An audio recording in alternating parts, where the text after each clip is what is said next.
Hi friends, today we'll be seeing certain topics in theory of machines.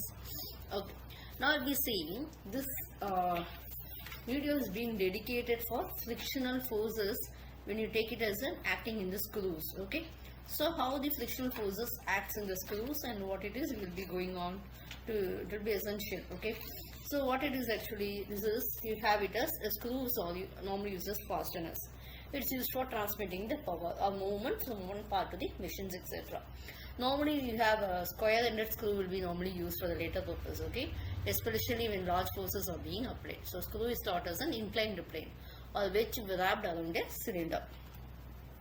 So what are the applications of frictions? This when you take it as screws, how we will be using this? We will be using square threaded screws are normally used, okay? Square threaded screws are normally used.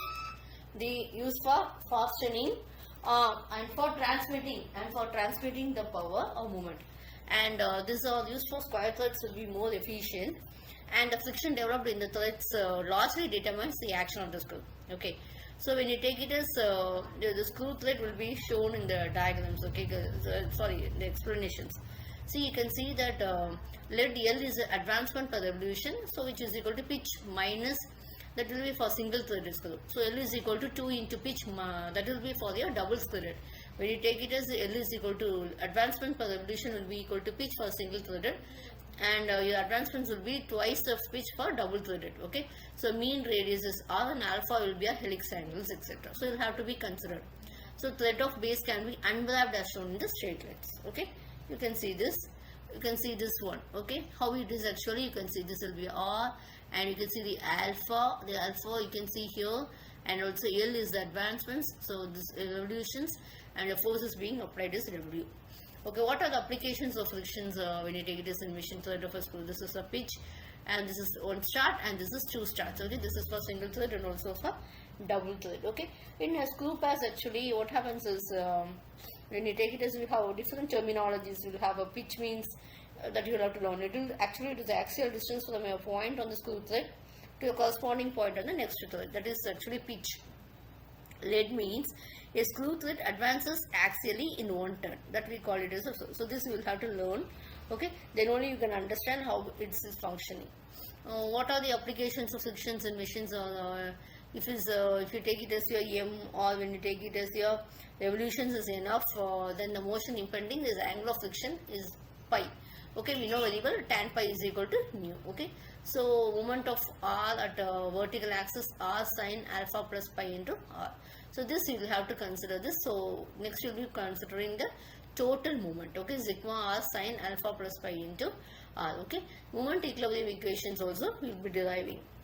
Okay, when you take it as an equilibrium of forces, W is equal to sigma R into cos alpha plus pi. Okay, so finally we have it as W is equal to WR. This is for the single thread I am speaking. W is load, alpha will be your angle, okay, and tan alpha is equal to L by 2 pi R. So these you will have to consider. Okay, D will be a radius of the thread. Okay, and again when you take it as a small n, which will be a number of threads in one lead, and alpha will be a helix angle. Okay, so we take it as alpha is equal to tan inverse of L by 2 pi R.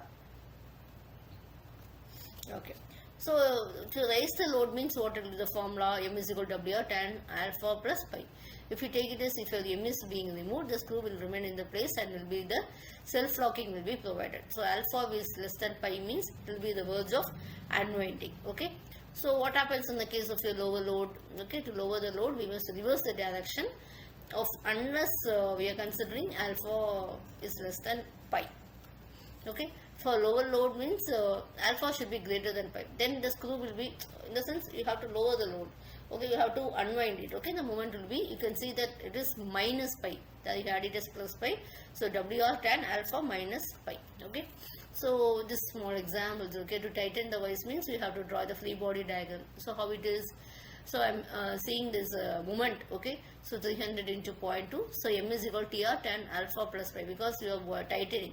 So we take it as, when you take it as a moment, what it is 60. This is minus MB means it is, when it is anti-clockwise we go it for minus. Okay, T you know it is 8000, we get it as R into tan alpha plus pi. Similarly to loosen, Okay, we have it as the net moment, applied moment minus mb. Okay, thank you.